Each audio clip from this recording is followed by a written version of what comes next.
Welcome, friends, students, opera fans, to our last episode of our Hamlet book club here at the Metropolitan Opera.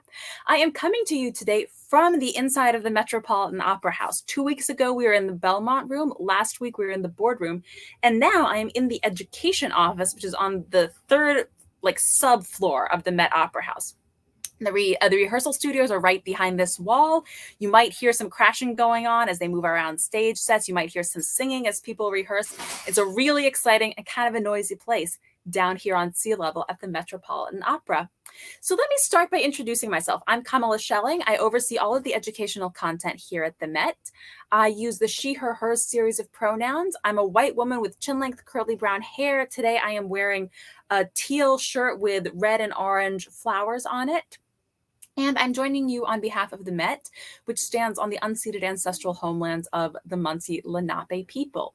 So on June 4th, opera lovers around the world are going to get to see a brand new operatic adaptation of Hamlet.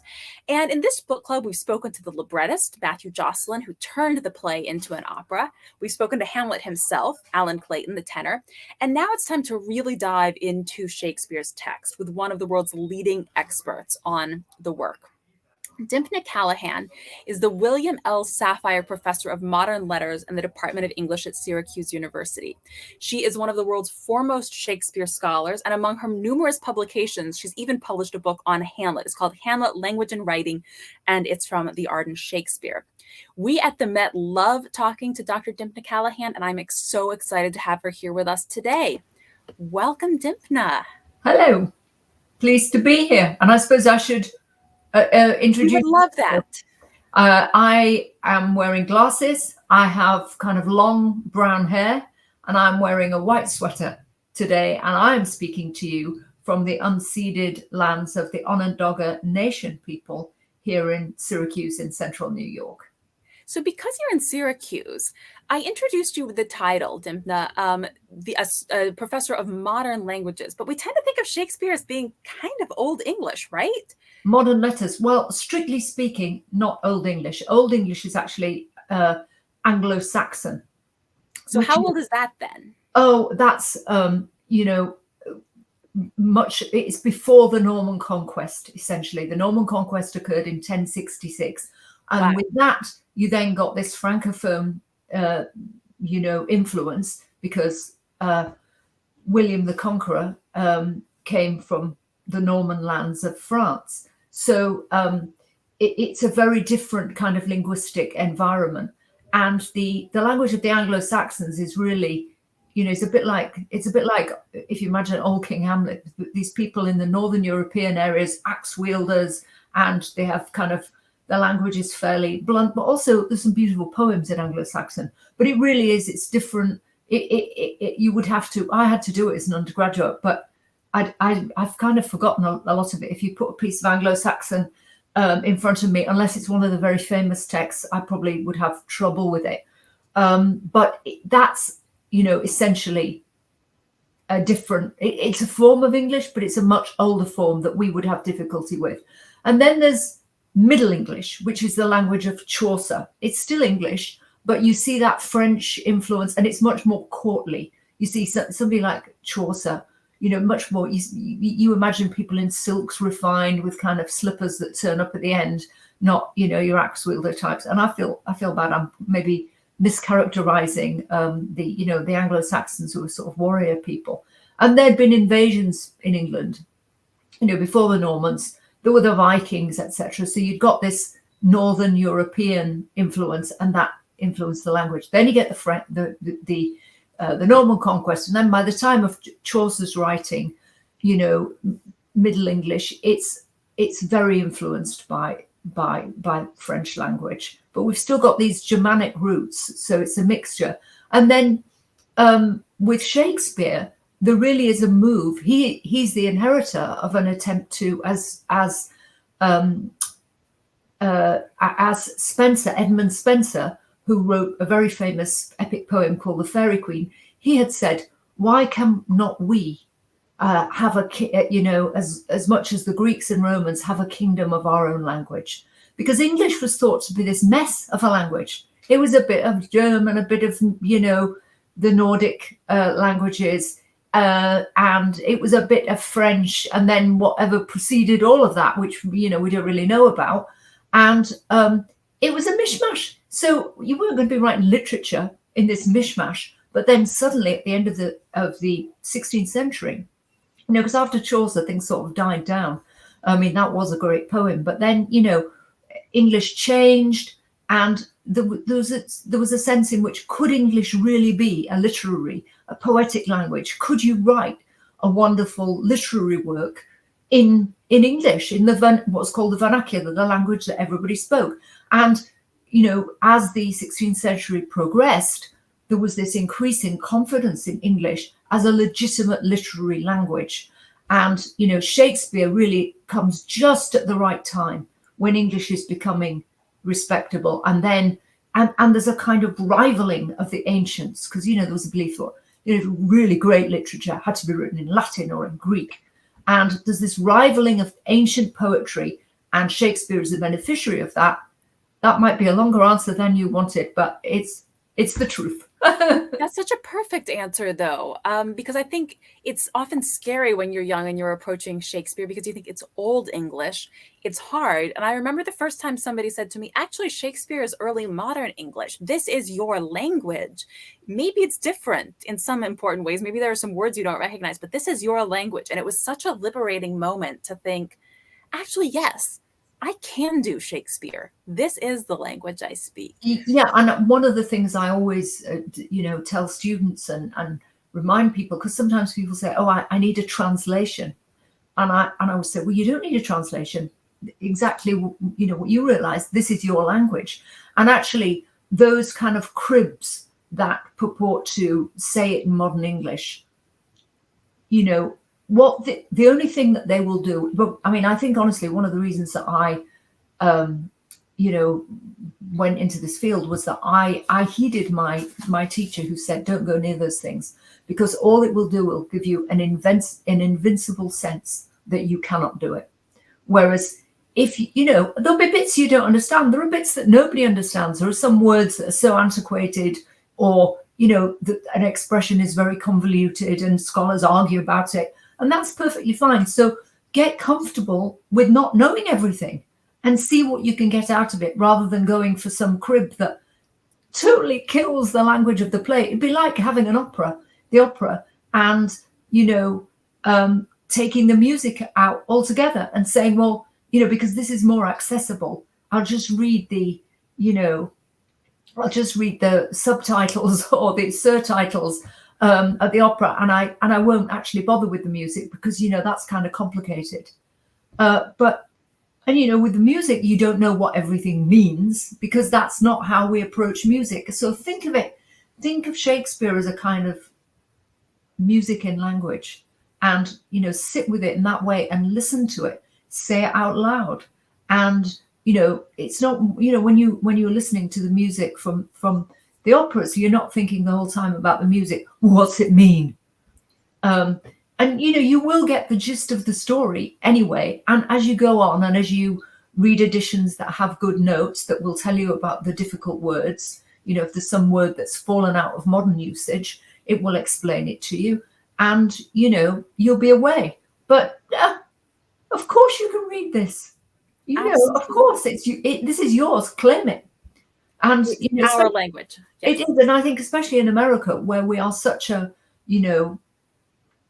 diverse group of peoples with all kinds of linguistic backgrounds. We Americans, we can do anything. Of course we can do this. So that's right. You heard it here. This is what it is to be American, to be able to be willing to confront Shakespeare head on and appreciate what it has to offer us. There you go.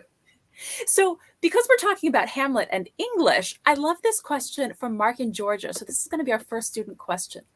Why do you think Shakespeare chose to set Hamlet in Denmark as opposed to, I don't know, England? Yes, well, one thing was you had to be a bit careful about what you implied about English politics. And because I don't know where you are in your studies, but Elizabeth I was on the throne when Shakespeare wrote Hamlet, we believe around 1600. And she hadn't had an easy ride of it exactly, because her father was Henry VIII. And he had 6 wives. Not a good thing to do. Not all at once, mind you. He divorced the first, then he beheaded a couple of them, and one died and the others were divorced. And this was really, divorce was anathema to English culture. It was just not something that was accepted at that time in Europe at all. Occasionally sovereigns did it, but they certainly didn't go on to get another 5 wives. And on the whole, not good to behead women you've married and get tired of, which was what happened to Elizabeth's mother, Henry's second wife, Anne Boleyn. And he then married again. And the thing was, people said, look at this woman, Elizabeth. She's not even legitimate. She's what's known as a bastard. She's a bastard. And therefore, she has no legitimate claim to the English throne. Now, Elizabeth had an elder sister called Mary Tudor, also known as Bloody Mary. And she was the child of Henry's first wife. And his third wife, Jane Seymour, gave birth to a son. So obviously in what's called primogeniture, which is the rule that if there's a boy, doesn't matter where he is in the birth order, he will inherit the throne. So he inherited, but then he died as a teenager. So Mary, his elder sister, took over. Mary was a crazy mad Catholic. I mean, which isn't to say anything about Catholicism. It's just that she was determined to kill people who professed Catholicism very openly. So it was very difficult. Her brother, her predecessor, had actually been very keenly Protestant. So that was difficult. So, they were sort of killing one side or the other. And then Elizabeth came to the throne. She killed a bunch of Catholics, but probably not quite so many as Mary had done. But I haven't actually checked the figures on that one, I'll be honest. So this is a very complicated political situation. So you've had Henry VIII, who was Protestant, changed to Catholicism so he could get divorced, although it was sort of Catholicism without the Pope. So you got rid of the Pope. Pope says you can't get divorced. Tough. Let's get rid. We'll just do a Brexit and we'll be on our own. Then his son takes over. Is Protestant. He dies. His sister takes over. She's Catholic. The entire country has to change religion all over again, and everybody has to go to church. Everybody has to believe in the national religion. There's no such notion of religious diversity or anything like that. Okay, Mary dies. Elizabeth takes over. Elizabeth wants to establish Protestantism. And so people in the country have been switching and changing monarchs and religions. They've had, this precedent of Henry VIII doing these totally weird things. So you do not want to put on stage a play about somebody who kills a monarch, because there were an awful lot of people who wanted to kill Elizabeth. And one of them was her cousin, Mary Queen of Scots, whom she beheaded. So, and there were other plots, because Mary Queen of Scots was up in Scotland. She was Catholic. So for these sort of complicated reasons, and because there was censorship, and a Master of the Revels office, so you had to have everything that was published and everything that was performed had to be kind of approved. You could not depict a living prince, but you could also, and that means any monarch of any kind. You just can't represent situations that people might say, gee, that's a lot like England, with these horrible, this horrible king on the throne who's actually murdered his brother. You might be implying things about the monarchy that could be incredibly dangerous. And so that's, for all those reasons, this is a kind of political hotbed of political trouble. You don't want to set anything in England. And interestingly, Shakespeare, the one play he does set in England is Merry Wives of Windsor. And then it's in Windsor. But and that apparently was because legend has it that Elizabeth wanted to see the character John Falstaff on the stage. But other than that, Shakespeare tries to create a bit of distance between himself and the world that he represents. because several of his fellow playwrights were imprisoned. Christopher Marlowe was, people were arrested. Thomas Kidd, whose play The Spanish Tragedy is thought to be very important for Shakespeare's Hamlet, an important precursor. He was arrested, put on the rack where they stretch you out, they pull your bones apart, and he died in 6 months. So you have to be. Ben Jonson was in prison for a play called The Isle of Dogs. So keep the distance. You might say some very radical things, but you want deniability, right? That's what you've got to have. Again, I hope that answer isn't too long, but again, that is perfect, and it flows perfectly into the next question. But I'm going to take a quick pause and just say, as an aside, if you're curious about Falstaff, friends, come back next year. Falstaff is going to be on our stage here, and I guarantee we're going to do some talking about Merry Wives of Windsor. But back to the question of killing kings on stage. We have a question from Ben in New York who wants to know, is The Murder of Gonzago a real play? No, I mean, it doesn't seem to be, it's not one that's in the English canon anyway. I mean, there are arguments that it's related to continental examples, but it's not something that Shakespeare has totally lifted.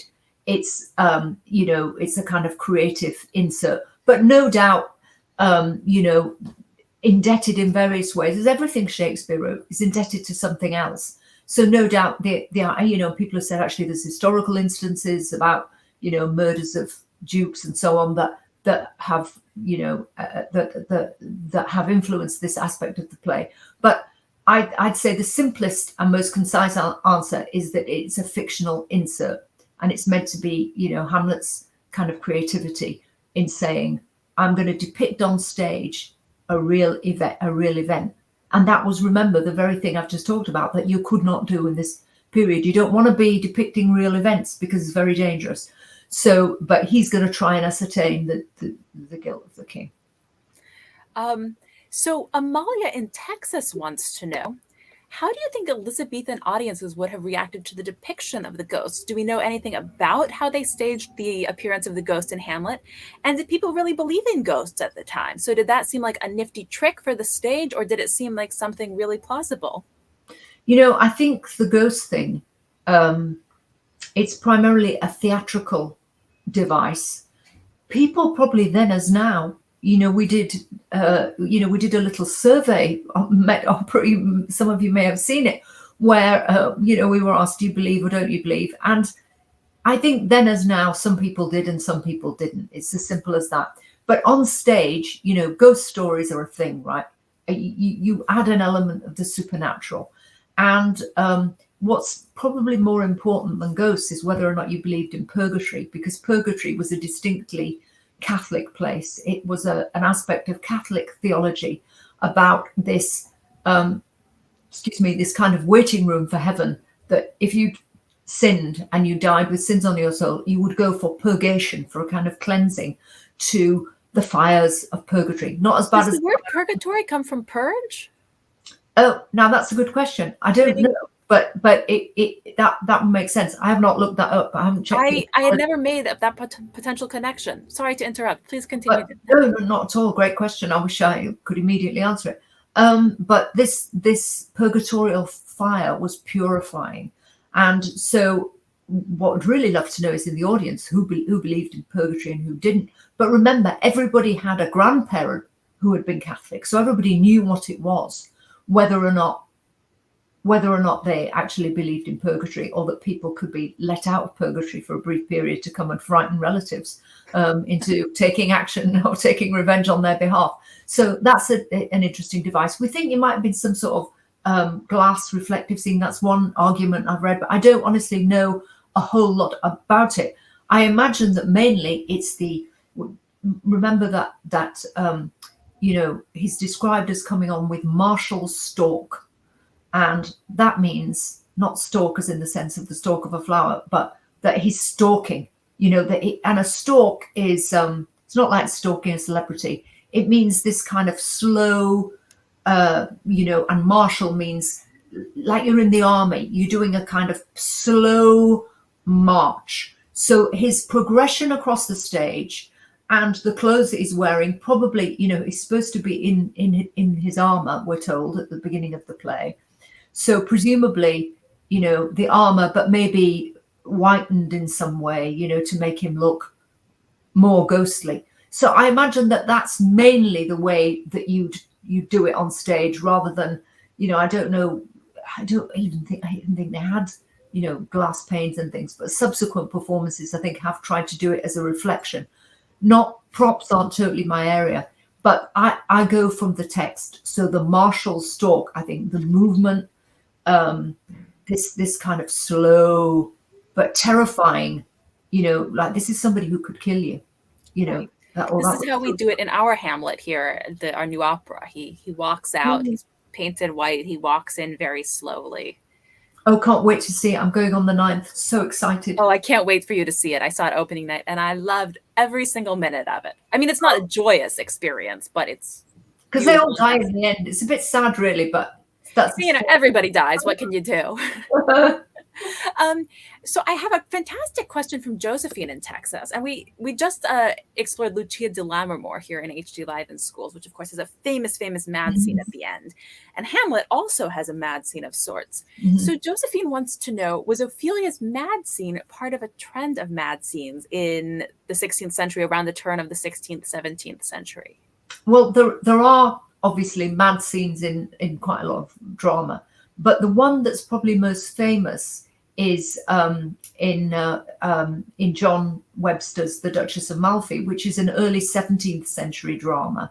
And clearly people liked, there's a certain license in madness that it allows you in the theatre to do things you couldn't do otherwise. And, and that's interesting. So there are other mad, dramas with mad people in it. And her mad scene is kind of, it's interesting because we also think, is Hamlet mad? He says he'll feign madness, but there's been lots of questions about, has he really lost his marbles, which is also potentially the case. But again, it's like the ghost, ghosts, madness, these are theatrical tropes that get deployed and redeployed. I'm trying to think of a 16th century version, and nothing is immediately coming to my head, but that doesn't mean there isn't one. It just means that, I recently arrived from a plane from France, so it's probably gone out of my head. But definitely there is a theatrical context for madness, no question.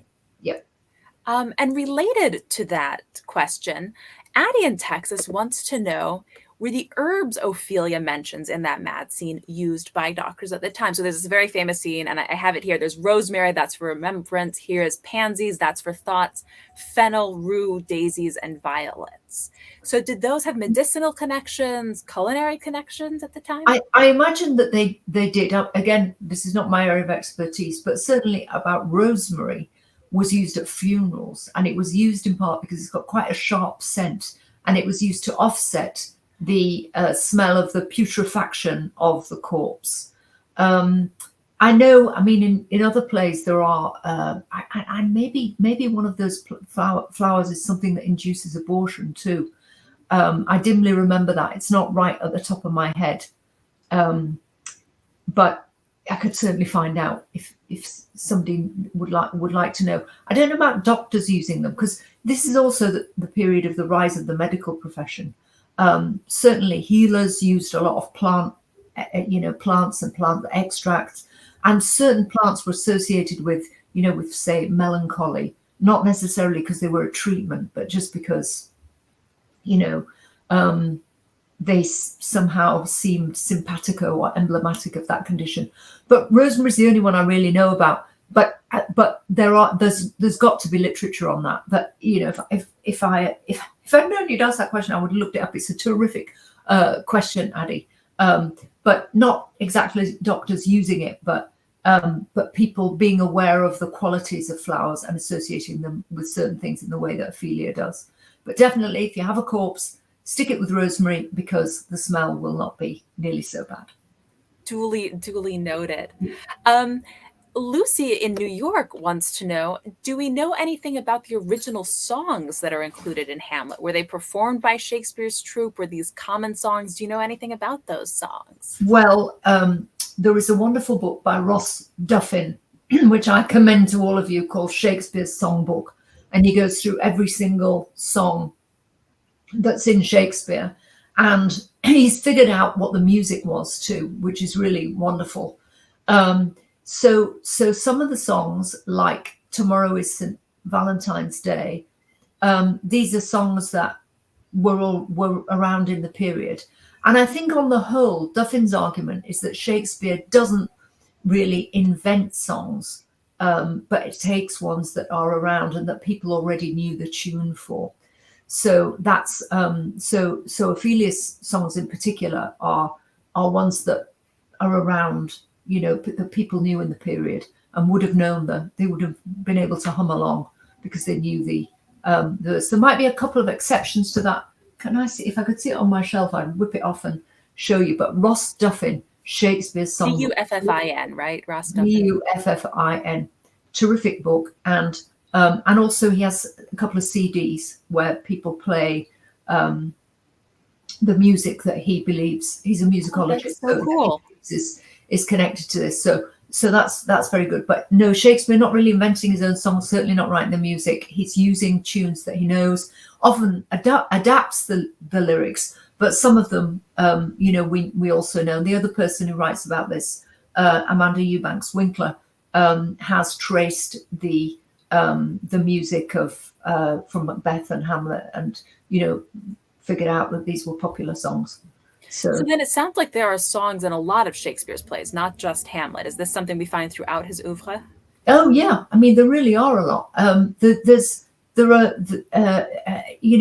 We often think of Shakespeare again, as just spoken language, but it's not true. In fact, I'm trying to think of a play that hasn't got a song. That would be, or some kind of musical interlude. And I don't think there is one. Wow. And there are some, like, for instance, there's a play called Much Ado About Nothing, where the character, this lovelorn character called Benedict, starts, trying to compose a song. And the one he picks is a really popular one that everybody knew.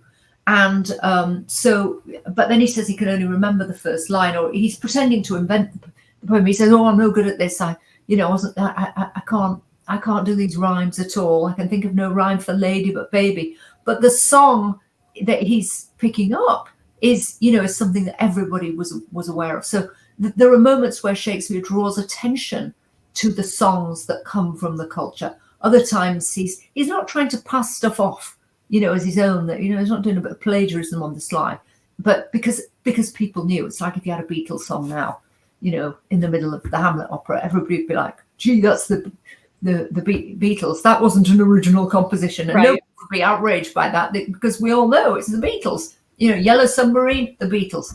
The same with some of these things like Tomorrow is St. Valentine's Day, etc. I think we should write to Brett Dean and say that the next time they do Hamlet, they should slip Yellow Submarine in somewhere. I'm sure there's a place for it. Absolutely. That would be a great intertextual moment. So I have two final questions for you, Dympna. First is from Tony in New York. And we've spent a lot of time, as you know, talking about the different editions of Hamlet, or the different publications of Hamlet that we now have, how this play changed over time, and what it takes to create an edition of Shakespeare. So Tony wants to know, have you ever made an edition of a Shakespeare play? And how did you do it? I have. I did the Norton edition of The Taming of the Shrew. And I was very fortunate in that in one sense, in that there's only one version of The Taming of the Shrew. If you've heard me talk about Hamlet before, you'll know that there are at least 3 versions. And then there's this other thing called the Hamlet that we don't have a version of, but we think was around just from some of the stuff that people have said. So, I used the folio text of 1623, the book that was put together 7 years after Shakespeare's death by John Hemmings and Henry Condell, his fellow sharers in the theatre company. And I went strictly with that. The complicated issue with that is that there is another play called Taming of a Shrew, which, is a bit similar, but not. It's not the one we know as Shakespeare's play. And then there's a play afterwards by John Fletcher called The Tamer Tamed, which seems to be a response to The Tame the Shrew. And also there are a gazillion taming stories about how you get your wife, how you get your woman to behave. And there are loads of folk songs about it, stories. There are ancient stories like Patient Grizzle from the medieval period about a woman who really is totally abused but puts up with it, and that she's meant to be a very good wife. So it's all rather interesting. So I use this main text. I was aware of these other texts. I printed some of them in the back of the book, including Kiss Me Kate, the musical, because it's great. And 10 Things I Hate About You. Oh, well, 10 Things I Hate About You is fabulous, but you didn't include it. Not given me the permission to actually put some of that in. And so the Cold Porter, even that was actually, it turns out to be very expensive to reproduce lyrics from Cold Porter.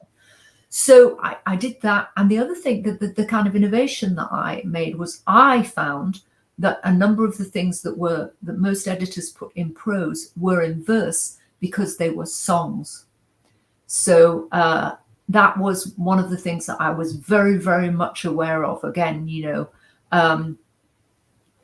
there's a moment where Petruchio talks about how he's become a married man, and he's, where is the life that late I led?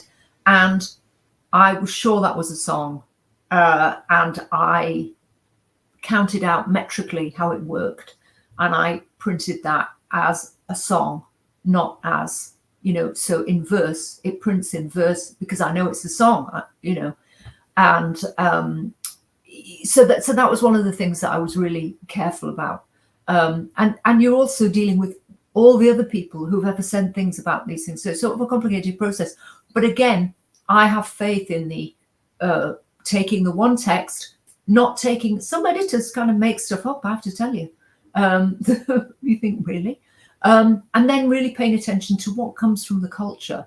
Is this, if I know this song, whereas the life I led is the beginning of a song, then I'm going to print that differently, and various other moments like that. So complicated, but in some ways, but huge fun. Really enjoyed it. Really, because you pay attention to every single solitary word. That is so cool. I'm going to go get that edition. I'm so excited to see how the songs work out, things like that. And I love thinking about how you get to immerse yourself in this text and look at all the possible ways it can reach out to cultural things, reach forward and back in time to other texts.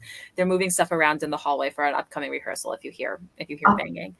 And finally, for our last question, Dympna, Paul in New York wants to know, if I liked Hamlet, what's another Shakespeare play I should read? Oh, well, it depends. Do you want to shift genres, or are you really into tragedy? Let's say one of each. Okay, so I would say if you would like to move into a different area entirely, I'd read The Comedy of Errors, which is a slapstick comedy. Actually, I would suggest you watch it first, because it's sort of fun and it's very theatrical. It's about two sets of twins. They all get mixed up. Some of them are married, so the others aren't, and there's a lot of confusion and sexual confusion.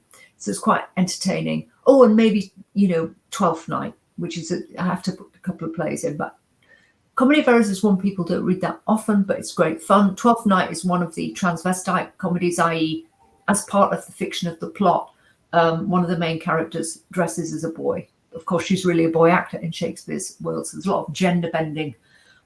It's very trans theatre. It's a structural element of Shakespeare's theatre.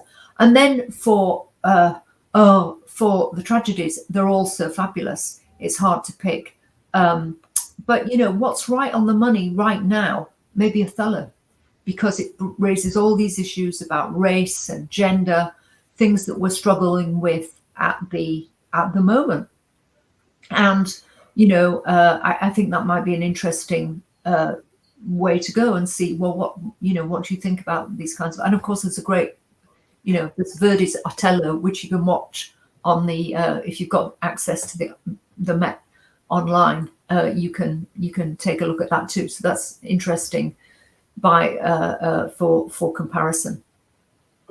Fantastic. So if you want to go for something funny, Comedy of Errors or Twelfth Night, and if you want to keep going, tragic, Othello, which you can also see Verdi's version on Met Opera on demand. Yeah, and it's so up to the minute and relevant. Mm-hmm. And it's a fabulous play. Yeah. Well, thank you so much, Dympna. It has been such a pleasure to speak with you. I can't wait to get to hear what our students have for us on feedback about this conversation. And I can't wait to talk to you more about Falstaff when we start exploring that come next season. Oh, that'd be wonderful. Yeah. And just to say to our students, you'll see when I answered the questions that I haven't seen these questions before. And some of them, I don't always remember totally the answer. And that should be your approach. You don't have to know everything to be really engaged with the play. So I hope, but by all means, write to me if you've got another query, and I'll be happy to look at whatever I can for you. I love that. The experience is an adventure. Learning about it is an adventure, and there's always something more to learn. Yeah, always. So thank you so much, Dympna, and we can't wait to see you next time. Okay, take care, Kamala. Thank you. Bye-bye.